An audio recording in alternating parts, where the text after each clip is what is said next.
સર્વવાલા મુક્તોની આ સેવકના પ્રેમ ભર્યા જય સ્વામિનારાયણ.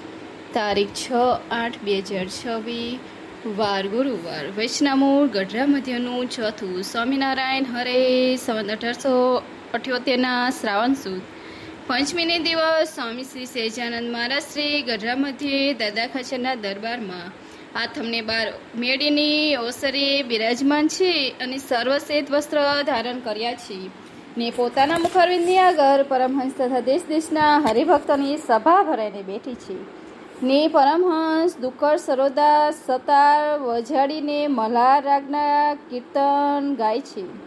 પછી શ્રીજી મહારાજે કહ્યું છે, કીર્તન ગાવા રે વાદો, અમે તો પરમેશ્વરની વાત કહીએ છીએ. પછી પરમહંસે કહ્યું છે, સારું મહારાજ. પછી શ્રીજી મહારાજે પ્રશ્ન કર્યો છે, શાસ્ત્રમાં કયા એવા ધર્મ પાળતો હોય અને ભગવાનની ભક્તિ પણ કરતો હોય તેને એવો આપકાર આવે છે, ભક્તિ રાખવા જાય તો ધર્મ જાય ને ધર્મ રાખવા જાય તો ભક્તિ જાય. ત્યારે કેને રાખવો ને કેને ન રાખવો. પછી બ્રહ્માનંદ સ્વામી બોલ્યા છે, જો ભગવાનના ભક્ત રાખ્યા રાજી હોય તો ભક્તિ રાખવી અને જો ધર્મ રાખ્યા રાજી હોય તો ધર્મ રાખવો. ત્યારે શ્રીજી મહારાજે કહ્યું છે, જેને પ્રગટ ભગવાન મળ્યા હોય તેને તો જેમ ભગવાન રાજી હોય તેમ જ કરવું એ ઠીક છે, પણ જ્યારે ભગવાનના પરોક્ષપણું હોય ત્યારે કેમ કરવું. પછી મુક્તાનંદ સ્વામી એનો ઉત્તર કરવા લાગ્યા પણ થયો નહીં. પછી શ્રીજી મહારાજ બોલ્યા છે, જ્યારે ભગવાન પરોક્ષ હોય ને આપતકાર પડે ને કાંઈ ન રહે ત્યારે તો ભગવાનનું એક અખંડ ચિંતન કરવું તો એ ભગવાનના માર્ગ થકી પડે નહીં. પછી શ્રીજી મહારાજે પ્રશ્ન પૂછ્યો છે, જે ભગવાનનો મહિમા અતિશય સમજતો હોય તેને કરીને એમ જાણે છે ગમે તેટલો પાપ કર્યો હોય ને જો ભગવાનનું એક નામ લીધું હોય તો સર્વ પાપ બળીને ભસ્મ થઈ જાય એવું મહાત્માએ સમજવું તો હોય તેને કેવી રીતે સમજે ત્યારે ધર્મમાંથી ડગાય નહીં. પછી મુક્તાનંદ સ્વામીએ એ પ્રશ્નનો ઉત્તર કરવા માંડ્યો પણ થયો નહીં. પછી શ્રીજી મહારાજ બોલ્યા છે, જે ભગવાનનો મહિમા અતિશય જાણતો હોય તેને તો આવી રીતે સમજાય ત્યારે ધર્મમાં રહેવાય. જે મારે તો અખંડ ભગવાનનું ચિંતન કરીને એકાંતિક ભક્ત થવું છે અને જો કામ ક્રોધ લોભાદી વિકારને વિશે મારી વૃત્તિ જાશે તો મારે ભગવાનના ચિંતનમાં એટલો વિક્ષેપ થશે એમ જાણીને કુમાર્ગ થકી અતિશય જ ડરતો રહે અને અધર્મને વિશે કોઈ કાર્ય પર્વતે જ નહીં. એવી રીતે સમજે તો ભગવાનનું મહાત્મા અતિશય સમજતો હોય તો પણ ધર્મમાંથી કોઈ કાર્ય પડે જ નહીં અને ભગવાનનું જે અખંડ ચિંતન થવું તે કોઈ થોડી વાત નથી ને ભગવાનનું ચિંતન કરતાં કરતાં જો દેહ મૂકે તો અતિ મોટી પદવીને પામે છે. પછી બ્રહ્માનંદ સ્વામીએ પૂછ્યું છે, અમે જાણીએ છીએ તો અખંડ ચિંતન રહેતું નથી, એનું શું કારણ છે.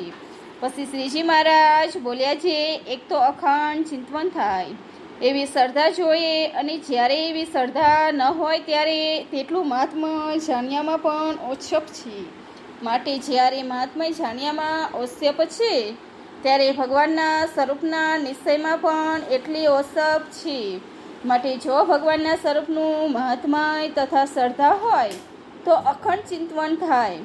તે મહાત્મા એમ જાણવું છે, ભગવાન તો જેવા પ્રકૃતિ પુરુષ થકી પર છે તેવાને તેવા જ પ્રકૃતિ પુરુષમાં આવ્યા છે માટે પણ પ્રતાપે યુક્ત છે અને પ્રકૃતિ પુરુષનું કાર્ય છે. બ્રહ્માંડ તેને વિશે આવ્યા છે તો પણ ભગવાન તેવાને તેવા પ્રતાપે યુક્ત છે, પણ ભગવાનની મૂર્તિને વિશે કોઈ રીતે માયાનો લેશ અડતો નથી. જેમ અન્ય સાધુ છે ને સોનું પણ છે તેને ભેરા કરીને પૃથ્વીમાં દાટે તો સોના વિના અન્ય સાધુ છે તે સર્વ ઘણે કાર્ય કરીને ધૂળ ભેરા ધૂળ થઈ જાય અને સોનું હોય તે તો જેમ પૃથ્વીમાં રહે તેમ વૃદ્ધિ પામે પણ ઘટે જ નહીં. તેમ ભગવાન અને બીજા જે બ્રહ્માદિક દેવ તથા મુનિ તે કોઈ સરખા નથી. કેમ જે જ્યારે વિષયરૂપ ધૂળનો યોગ થાય ત્યારે ભગવાન વિના બીજા ગમે તેવા મોટા હોય તો પણ વિષયમાં એક રસ થઈ જાય. અને ભગવાન તો મનુષ્ય જેવા જણાતા હોય તો પણ તેની માઈ પડદા બાધ કરવા સમર્થ થાય નહીં. અને ગમે તેવા વિષય હોય તો તેમાં કોઈ દિવસ લોભાય જ નહીં. એવું ભગવાનનું અલૌકિક સામર્થ્ય છે. એમ ભગવાનનું મહાત્મય જાણે તો તેને ભગવાનનું અખંડ ચિંતન થાય. અને જ્યાં સુધી વિષયનો લીધો લેવાય ત્યાં સુધી એ ભક્તિ ભગવાનનો અલૌકિક મહિમા જાણ્યો નથી.